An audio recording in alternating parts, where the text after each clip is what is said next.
Hey everyone, it's Peter Kerr from Daydream Nation, and I've got the Parish of Rock back to the channel. How are you, Parish?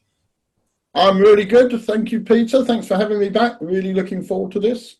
Absolutely. We are going to talk about a band and an album that doesn't really get spoken about too much. And we're talking about Krokus and the 1984 album, The Blitz. This was their eighth studio album. The Krokus in the period, I'd say, Parish between 82 and 85, generated a little bit of heat, especially in the Americas.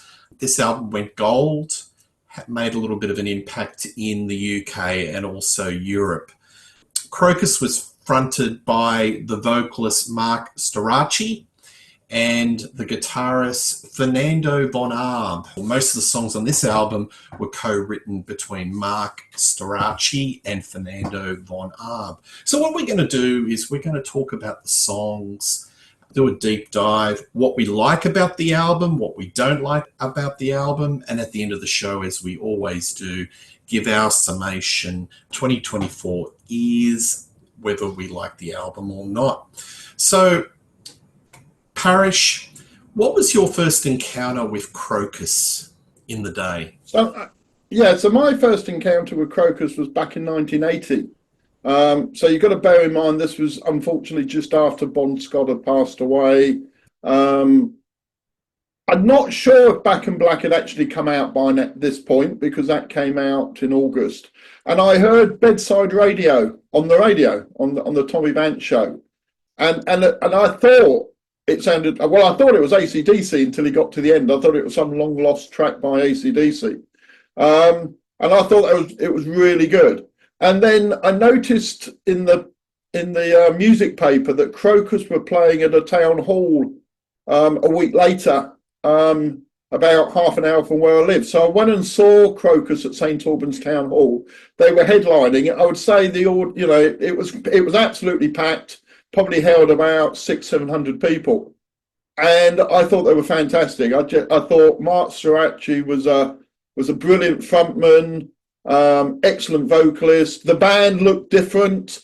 They kind of dressed almost like pirates, or a cross between pirates and gypsies, so they looked different on stage. I didn't know at that point that the band was Swiss, and Mark, I think, is Cyprus. I think is it or somewhere like that anyway. And so I went out, I bought the album, Metal Rendezvous, and what can you say? I mean, one of the corniest covers ever, but also one of the best covers ever in my view. I just think it's a great cover. Even the back, which is done like, I don't know if you can see that, it's done like a police report, I thought was clever at the time. I like that. Some really good songs on this particular album. And then I was a fan, really. They started getting featured quite a lot in Sounds at the time, the Sounds newspaper. I think they were kind of adopted by the UK's, the UK British wave of, sorry, the UK, what was it called? New wave of British heavy metal kind of adapted it or adopted them rather. And they became honourable members. A year later, they released Hardware, and I saw them again on this tour. I don't see that's my signed copy, which I got signed at the tour. That was at another town hall close to where I live, but a much larger one that probably held about 1,000 people. And then within a few weeks, they were headlining Hammersmith Odeon, which is 3,500 and from memory was either sold out or pretty much sold out. Also during this time I saw them play at the Lyceum, and at the Lyceum they had Girls' School support, they had Angel Witch support, they had the Angels, or as they were called over here, Angel City, were in support. So it was a good lineup. And I think Krokus were the headliners. It might have been Girls' School, but from memory it was Krokus who were the headliners. So they were starting to build a really good following in the UK, and their album started to chart, sort of the lower reaches of the top 30. So after that one, we had One Vice at a Time, another great album, and then we had Headhunter, Another good album. And during all of this period, I mean, if I quickly go through their charts, so Metal Rendezvous didn't chart, Hardware got to 44, One Vice at a Time got to 28. So they was beginning to pick up a following, and I think a lot of people were like me. Really, they saw them as the substitute for the Bon Scott era AC/DC. They had the same sort of riffs. Mark's voice was similar. His stage presence wasn't dissimilar. That kind of, bare-chested, sort of almost macho, but with a cheeky grin kind of look to him. That was kind of how he was on stage as well. And whilst I and others had no problem with Brian Johnson, liked that AC/DC, we kind of, the hardcore AC/DC fans, took to Krokus, I think, as a substitute, and that was kind of the build up, really. So that was my introduction. I was a big fan all the way up to this album, and we'll talk about this album in a minute. Yeah, thank you for that. My recollection in the day was that, in high school we used to trade tapes, and I came across Headhunter and I fell in love with that sort of AC/DC sound, meat and potatoes, and Mark Storace's Bon Scott tonality. He was definitely a dead ringer for Bon Scott in his phrasing, the tone. And what I liked about Headhunter, it was kind of even a little bit more in your face. It's a very aggressive album. It's very direct. It's an interesting comparison between that album and the Blitz, which we'll talk about through the various tracks. I picked up the Blitz when it came out, and those two cassettes were in high rotation, and you'd go to gigs and you'd see the Krokus emblem on the battle jackets or the t-shirts, and they definitely were one of the bands in the mix that we listened to. I wouldn't say they were top tier like Scorpions, but they were definitely respected, and I think it was because of the connection with AC/DC. So they were probably the band that if you didn't have an AC/DC album, you could always rely on Krokus, and we'll talk more about that as we get deeper into the show. Well, actually, it's a good point, because the logo, they had a really good logo from the start as well, which always makes a difference. And as you say, everybody had that. Everybody had that in their jackets. I think the other thing about them was that they were a good live band. So even though their chart success was lower reaches of the charts, they got to the point where they were regularly able to fill sort of the theatres, which would be 3,000 plus.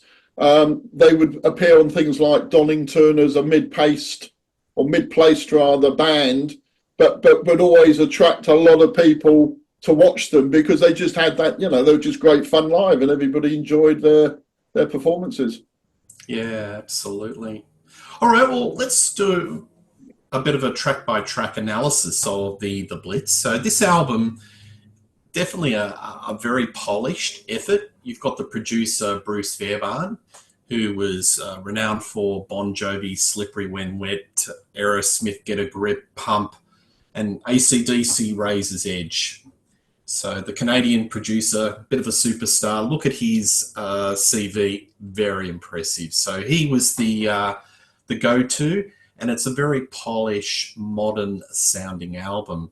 So why don't we talk about the first track? Just before we do that, I'm just gonna go back over. So, as we said, Headhunter album cover, One Vice at a Time, which is the portcullis, Hardware, which is the Making Steel, two cars smashing into each other, and then you get to that. I mean, talk about forget the music for a moment. Talk about changing direction from a point of view of what an album cover looks like. Absolutely. Well, I was going to bring that up. Put up that album cover again, and I'll put an insert. Very similar to Invasion of Your Privacy, Rat, where you've got a kind of a dreamy sort of fantasy type album cover with a hot model, and it's selling the band into a different type of image. Dare I say, and also going in a bit of a hair metal. Well, exactly. So if you look at that, that's the back of Hardware. Very heavy metal looking band, if you can see the image there. And then you look at the back of The Blitz.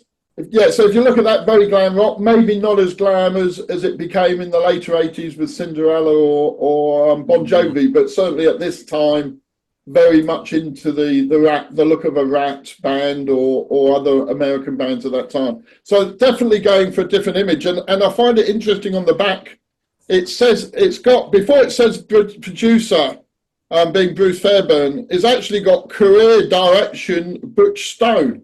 So somebody was steering them in this direction of doing something a bit different, which again I found interesting. I don't think I've ever seen that on an album before, and I can't say I've ever noticed it particularly before. But yeah, career direction Butch Stone. So whoever Butch Stone was, they've got a lot to answer for, I think, with the image. Absolutely, but look, mate, it's a doppelganger for Invasion of the Privacy. It could be a sequel to it. So Exactly. definitely a change of direction. All right, Midnight Maniac. So this was the single off the album. Got a fair amount of MTV airplay in the day. What's your opinion of this song? I think it's a good opener. I really like it. I mean, this is their glam album, I would say, but this song is glam in a different sense because it reminds me actually of 80s Slade. His voice sounds a bit like Noddy Holder's voice does on the mid-80 albums. And as you know, I'm a big Slade fan, so that's a positive from my point of view. They've even misspelt midnight as if it's influenced by Slade. So I think it's got a really hooky pre-chorus. I like the song really. I think it's really good. I also think I've got their live album that came out next. Just going to grab that. Oh, that's it. Which is called. That's the live album that came out the following year. And the only track on that album from the Blitz is Midnight Maniac, and it fits in really well. You know, you might think it would sound a little bit out of place with the older stuff, but it doesn't. It sits there really well. So I think it's probably actually a good bridge between what was on, say, Headhunter and what's going to follow on the Blitz. So yeah, I think it's a good opener. I really like it. Yeah, I think it's a cracker of an opener. You know, it starts off with this ACDC rolling riff, and Jeff Clavin does this real in-the-pocket Phil Rudd, just solid meat and potatoes drumming. And then the spiky guitars come in, and that kind of reminds me of the Angels or Angel City to those folks in the Northern Hemisphere. Don't you reckon? That you know, really... Yeah, no, I do. Yeah, and maybe interesting that they played together as well, as I mentioned. Exactly. You know. I wasn't aware that they played, so maybe there's a little bit of an inherent sort of influence there. Yeah. Very slick production. There's a lot of gang vocals on this album, but none of the other folks in the band are singing. It's actually double tracking. So not only you get one Mark Storace, you get double or triple tracking Mark Storace, and I'm happy with that. The chorus is a little bit more conventional than an AC/DC or an Angel song, and it's a bit more poppy, but it's a really hooky song, and I think it's a mighty fine introduction to the band in this album. In fact, I think it's probably one of the best songs in the album. Yeah, totally agree. Yeah, really like it. All right. The next track on the album is Out of Control. This is a real fast-paced, balls-to-the-wall rocker. What do you think of this song? I think it's really good. You know, starts really well. It's heavy. I think the drums drive it along at a pace, which is really good. I think his vocals are very much that Bon Scott sound. Whereas I say the first song I think is a bit different. This one is back to that Bon Scott sound. I like the chorus. I like the glam, as you call it, the gang metal vocals. Although I think there's quite a lot of that through the album, but they do it in a way that it still reminds me a little bit of the AC/DC backing vocals as well. It's not too over the top. So, and I think you remarked that when we were talking on a previous show, that perhaps AC/DC had actually invented the gang vocals what we were talking about Back in Black, I think it was. Or Highway to Hell. Or Highway to I think Hell. that was they sort of invented it. But I think the difference here is the gang vocals are all a little bit more in tune, and because you've got Mark Strachey double tracking himself, but with ACDC, it's just the lads, opening their mouths and hollering and having a go. And again, I think I really like his vocals on it. I think the solo's really good. So yeah, another good song, I think. Yeah, I agree. Some mighty fine pyrotechnic guitar work. This song reminds me of Headhunter. Headhunter is a very aggressive, starchy album, very in your face. This album, as we get deeper in, is a lot more commercial. Not as in your face. It's a bit more polished. But this particular song would not go out of place off Headhunter. I like Strachey, his use of the upper register in the vocals, and he's got nice cut through. And the call and response, you've got this gang vocal, there's this repeat where they go out of control, and then Strachey will sing his line, and then the gang vocals say out of control. And it's kind of a back and forth, and I really like that. So I think it's a nicely constructed, arranged rocker, and it's a mighty fine number 2. So 2 out of 2 so far. Yeah, absolutely. I agree. All right, the next one, it's a bit of an unusual one, called Boys Night Out. Now, this was written by Bryan Adams of Reckless fame, Jim Valanche, and also Mark Strachey and Fernando von Arb contributed to the song. So they did their own little arrangement of this song. The background was that this was originally going to be put on the Reckless album, but it didn't make it. But apparently it was reinstated on the special edition of the album. What do you think of this track? Well, I mean, to be honest, the first time I knew that it was written as a Bryan Adams album track was when it appeared on that special edition. Because up till then, I'd assumed it had been written specifically for Krokus, much as the same way as at that time Bryan Adams was writing for lots of people. Because I think it just sounds like a Krokus song. Even the lyrics sound like Krokus lyrics. Quite a little bit dumbed down, but definitely suits them. So. Yeah, I think it suits them really well. I think this is probably the first song that you would call the glam Krokus, as opposed to the Krokus of the past. But I still think it's really good. I think it sounds it's authentic. It's good fun. And when you hear the Bryan Adams version, I don't know if you have, Peter, but if you listen to it, it does sound very different. So this is definitely been stylized to suit both Krokus and this particular album, and I think it's good. Yeah, I think it's strong, and I think it would have made a good single. Actually, I don't think it was a single, but I think it would have made a good single. Yeah. I think this is not too far off a Power Age Bon Scott song, maybe perhaps sped up. So I don't think it's too far out of the ballpark. I can imagine Malcolm Young sort of playing the rhythm on it, weighting his stuff on the riff, until you get to the chorus where it sounds a little bit more conventional, and that's more Bryan Adams. So I like this song a lot. So it's 3 out of 3 for me, and I think I agree, this would have been a really good single. So far, so good, 3 out of 3. Yeah, I'm with it. I'm with that. Okay, the next one is Our Love, which is a bit of a power ballad. What do you think of this track?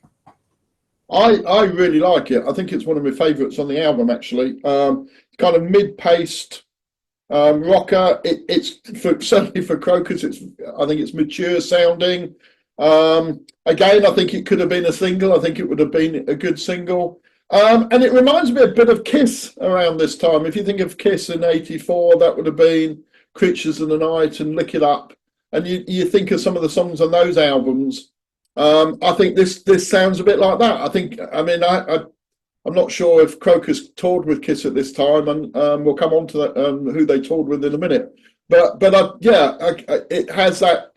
It feels like the more mature Kiss of that era, Yeah, I think it's really good. And yeah, it is. I suppose it is a power ballad, but it's a bit more up tempo in my view than a power ballad. I think it's very strong.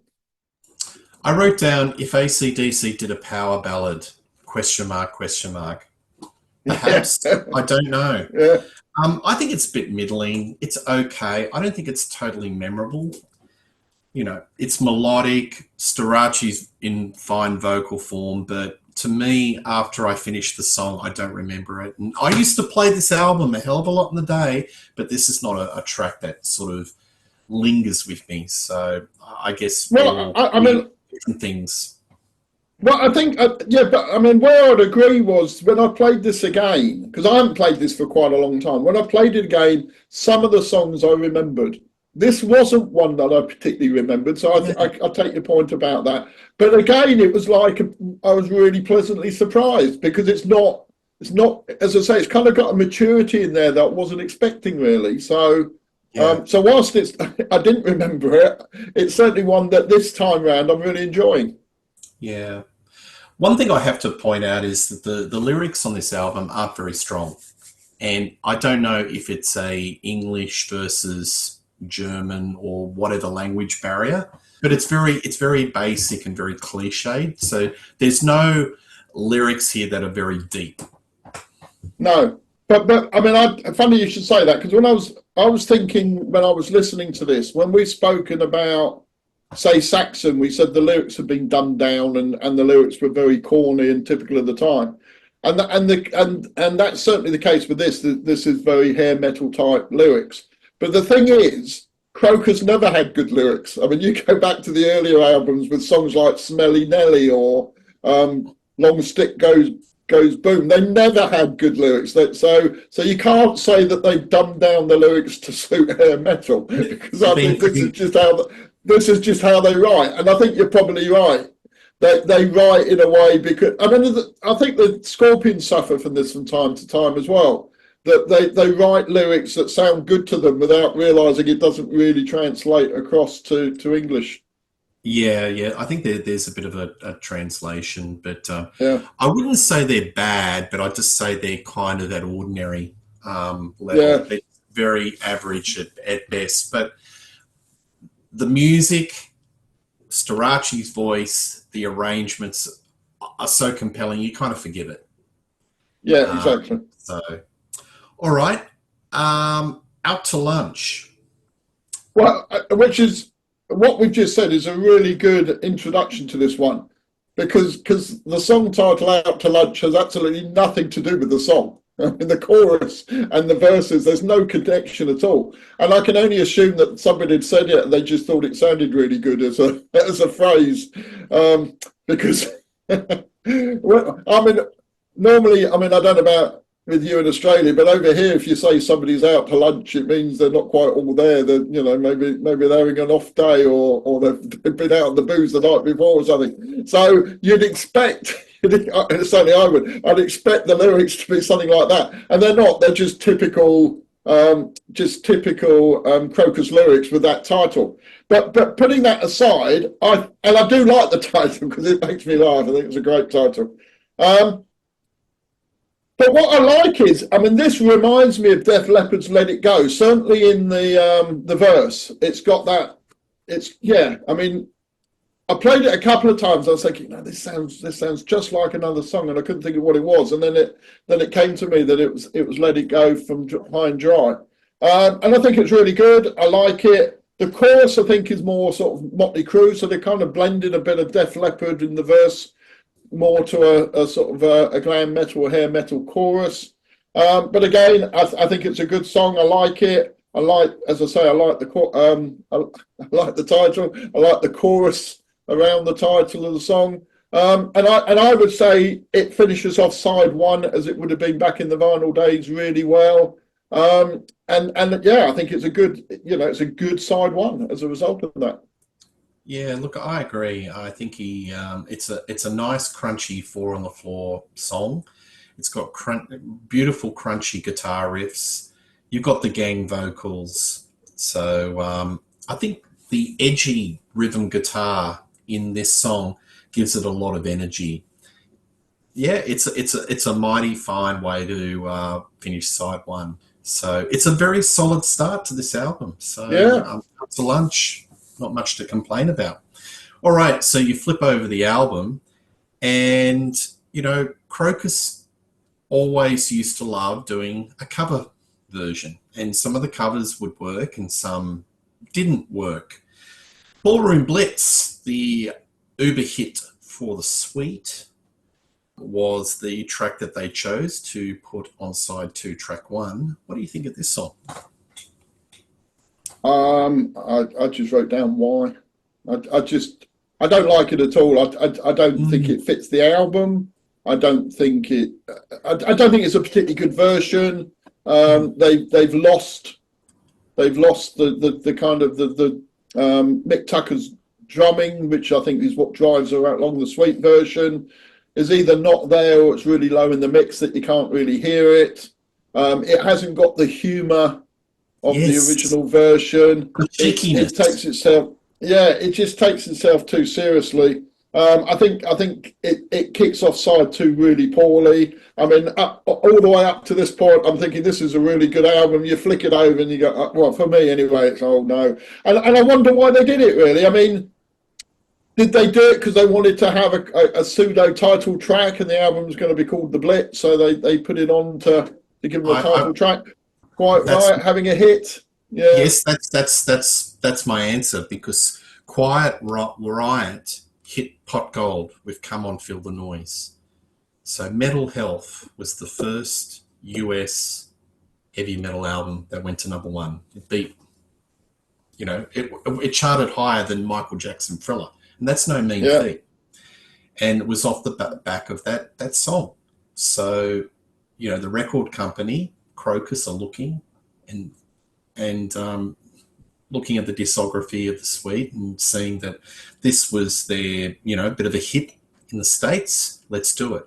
But the problem is it's lost in translation. They lose the humor. They lose the nuances of this song. I think another couple of issues with it, though, is Slade were never big in the States. So to most people, Come On Feel the Noise would have been a new song, whereas Ballroom Blitz was actually a top 10 hit in America. So people would have been familiar with the original, so they had something to contrast it back to.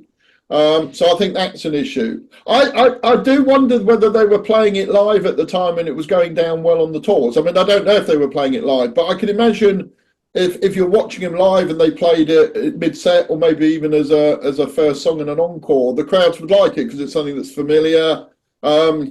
It's a fun song. To be fair to Mark the Voice, as he was known in Sounds and Kerrang, his vocals sound really strong on it. I think he does a good vocal on it. So I do wonder whether it went down well live and therefore they thought it would translate onto record, but it didn't. And it almost makes me angry when I hear it, to be honest, because I just don't think they should have done it.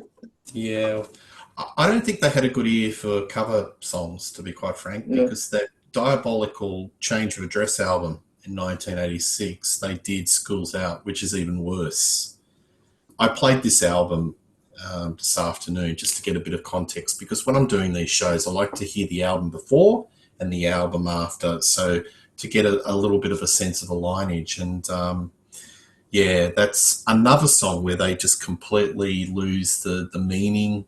Like they just do a straight version, but it doesn't have the humour, the pathos, it just loses its total meaning. So, Ballroom Blitz, I think it's a big mistake, and it certainly doesn't start side 2 off with a bang, considering that the first 5 songs are so strong.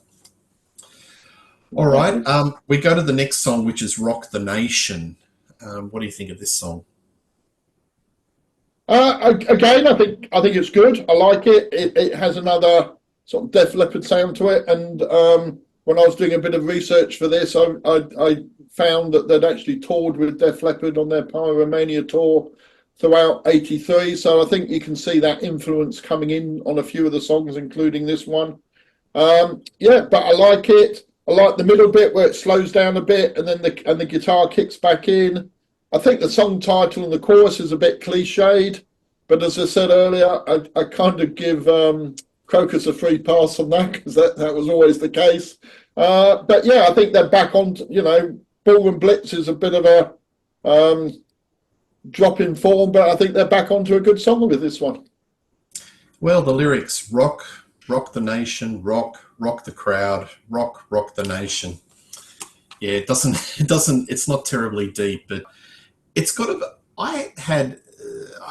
that this has got a bit of a Judas Priest vibe. Particular song I found was more in the Priest wheelhouse, maybe circa precursor to Turbo, when they got a little bit glammy. It's a bit of a hands in the air, celebrating the goblet of rock, isn't it? It's, and there were so many songs. I think every band, it was a trademark, whether a heavy metal or hard rock, would celebrate rock, celebrate the fans, celebrate, fists in the air. And it was kind of, you had to do an anthem which sort of distinguished between us and them, because it was our music, wasn't it? And anyone who, watched Top of the Pops or bought smash hits, that was them. So we had to do some sort of a song that celebrated the music that we enjoyed, Yeah. Celebrate it with the T-shirts and the battle jackets. And we had, every band had its own anthem. And I think that they, maybe it's a bit by the numbers, but they had to write an anthem to celebrate. Yeah, I think that sums it up well. I think that sums it up well. It is by the numbers, but again, I still think it's a pretty good song. I mean, yeah, is it a classic? No, but yeah, would I skip it? No. So yeah, but there is an interesting part of this song. Like 3/4 of the way, there's this interlude where it really goes quiet and doomy. Yeah, exactly. And it's really weird. But I like that because it goes quiet. It's a palate cleanser. Yeah, because it goes quiet, then you have a bit of keyboard, and then the guitar comes back in.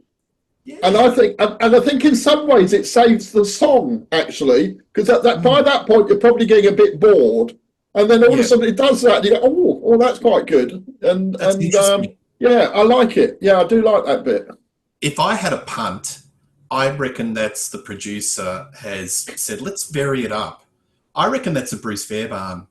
I would be, yeah, I think you're probably right. Yeah, I don't see any evidence of them going outside the box sonically and doing anything as inventive as that. But I find that interlude really interesting. I remember that in the day that I really enjoyed that part, that interlude, and that kind of saved the song. I agree with you. Yeah. Hot stuff. I've written down that it's like 1987 era Whitesnake before Whitesnake did it. It does remind me. His vocals even sound a bit David Coverdale to me. So yeah, again, not a brilliant song, but it's good. It's enjoyable. Wouldn't turn it off. So yeah, as I say, it could have been on Whitesnake 87 as an album, in my view, and it would have been out of place. Yeah, I think it's my second favourite song on the album. I've always gravitated to this song. It's got that Euro rock guitar sound. It reminds me of Schenker and the Scorpions. Storace sings in a different tone. Now, Storace, everyone thinks he sings like Bon Scott, but I've got evidence that he can sing. He's such a versatile vocalist. He can croon and not sound like Bon Scott. So, when like the Bee Gees where they do the falsetto and everyone thinks, oh, they sing like that. That's not their real tone. They have a lower register. I think Storace is like the Brothers Gibb, that he can switch tonality and go into a different type of tone. And if you listen to this song, he croons, but it doesn't sound like the Bon Scott Storace that we know.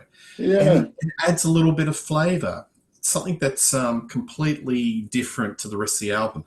The thing I like about this song, it picks up steam. it changes tempo and it builds to a nice little crescendo. Yeah, I agree. And it's interesting what you say there, because again, didn't know any of this back in the day, but doing some research for this, Krokus started in '75. Reading on Wikipedia, apparently they sounded a bit sort of prog when they started. They then saw ACDC and decided they wanted to sound more like ACDC, and they recruited Mark in so that they would sound more like ACDC. So you can imagine, based on what you've just said, they've said, we want to sound like ACDC, so he's done his best Bon Scott impression, because he's thinking that's what they want. And you're probably right, because there's a few times on this album that I think he hints at a much broader range to his voice.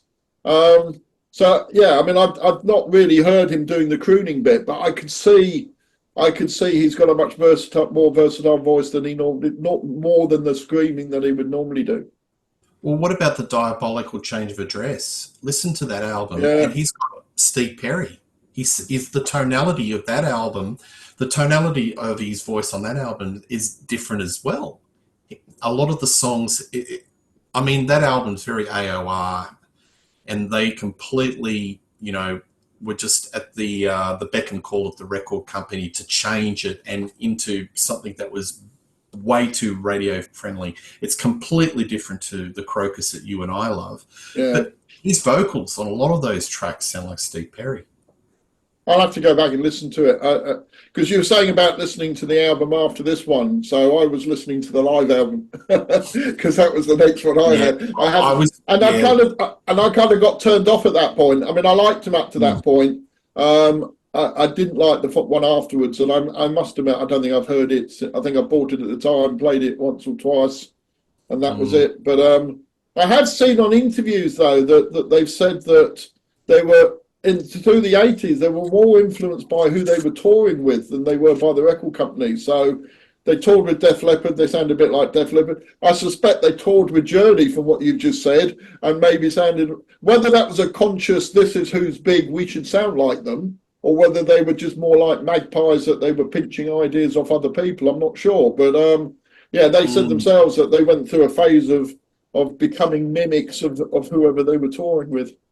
Yeah, so he's definitely a very versatile vocalist. He's a chameleon, and he can change it depending on the material. And there are hints of it on this album, and that's why I like Hot Stuff. I mean, lyrically, it's a cliched song. It's about life on the road and the girls that he's met and all that sort of stuff.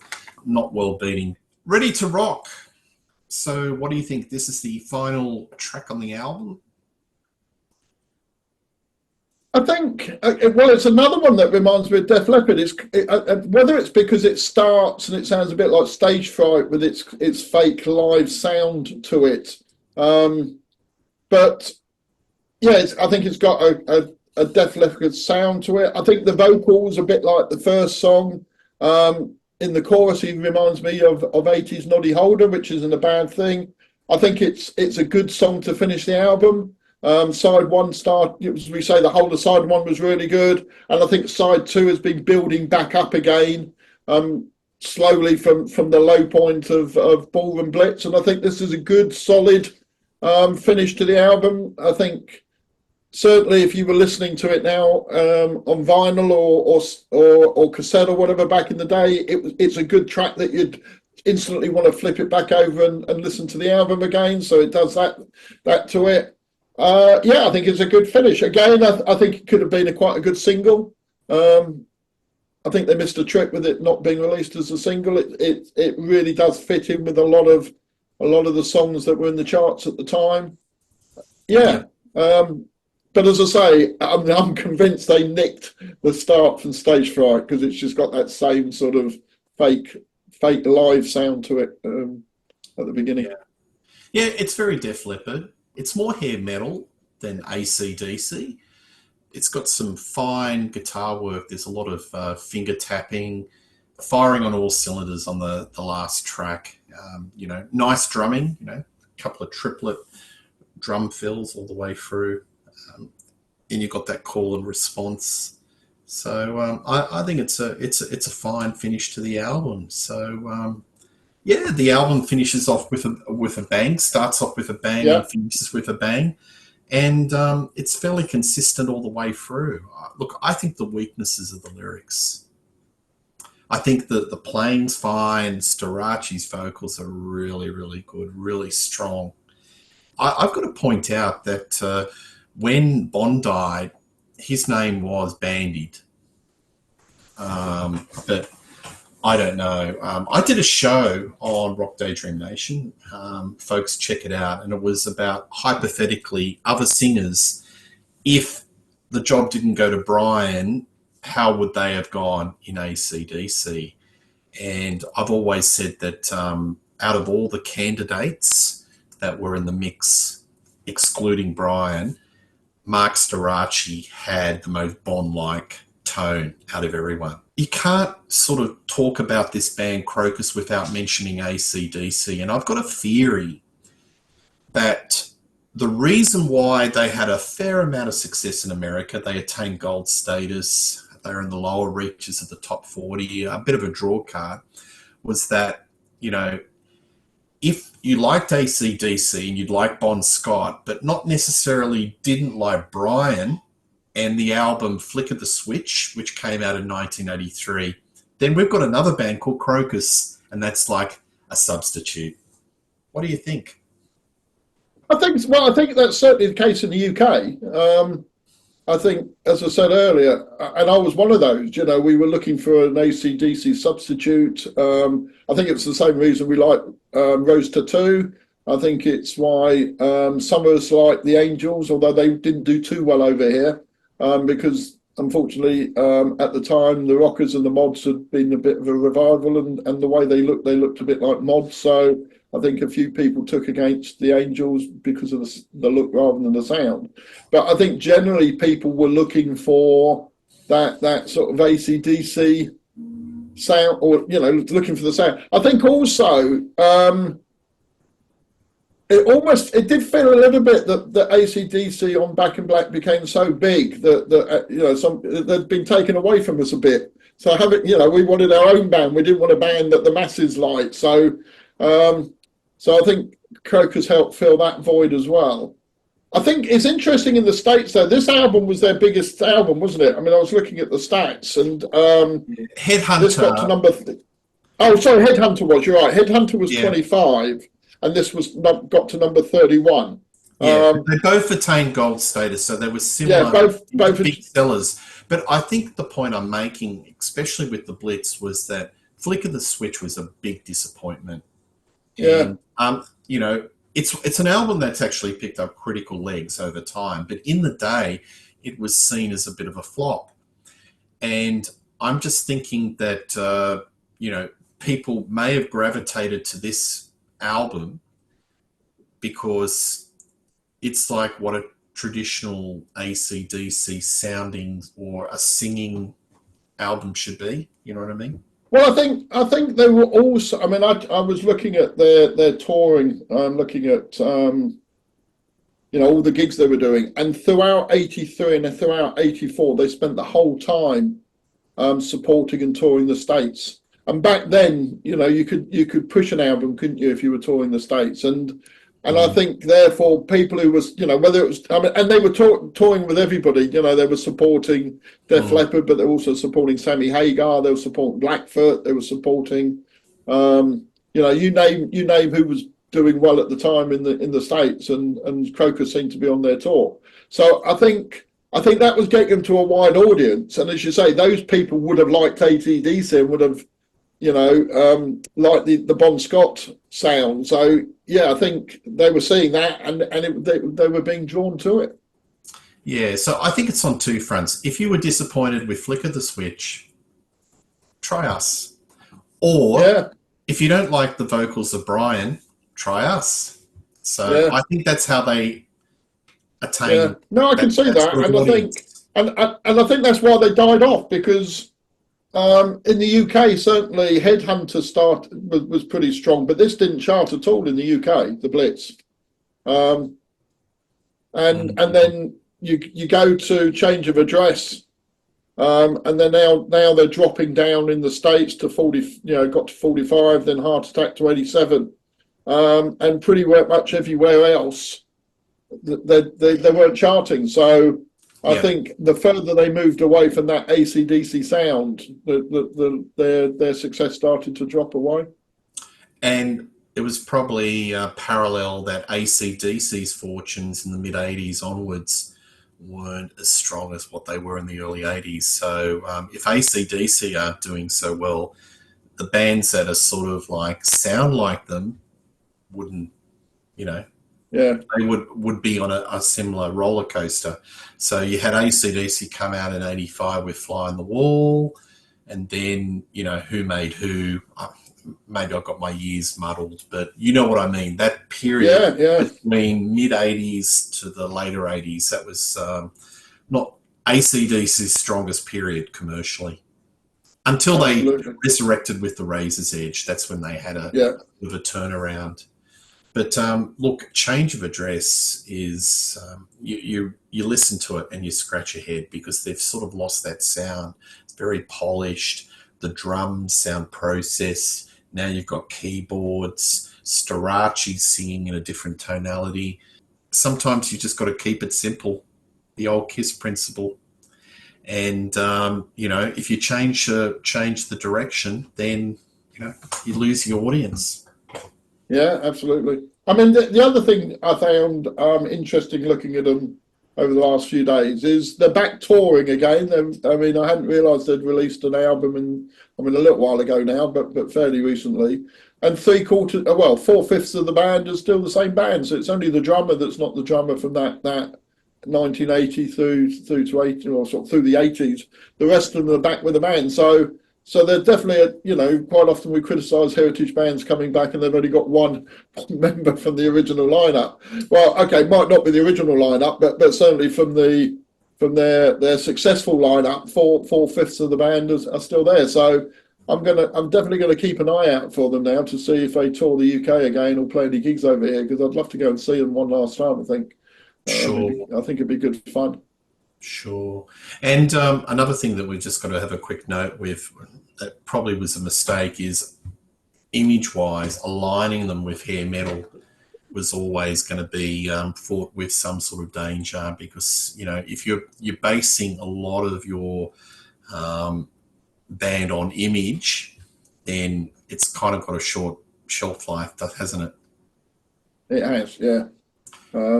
That's why bands like ACDC have such a long shelf life, because they're image-free. They're timeless. Yeah. Classic rock bands that don't have any that sort of image, and they're just T-shirt and jeans, tend to last a lot longer. Yeah. But record company pressure is immense, especially if you're a little band from Switzerland and your record company is based in America. Then you've got to kowtow to what the big corporate says. Yeah, absolutely. So I think what they called Butch Stone have a lot to answer for the change in direction and the look. Absolutely. All right, so let's just wrap things up. What is your 2024 final words on the Blitz? What do you think of the album? I think it's a really good album, actually. I mean, as I said earlier, in the last 10 years, I've kind of come back to Krokus. But this isn't one of those albums. It was the 4 albums beforehand are the ones I tend to listen to, from Metal Rendezvous through to Headhunters. They're the ones I go back to and listen to a lot. Well, I'll be adding this to that list now. I think when I go back to listen to Krokus, I'll be listening to this one as well. I've already added it to my Krokus playlist on Spotify, so it's there, with the exception of one song, which I'll come back to in a minute.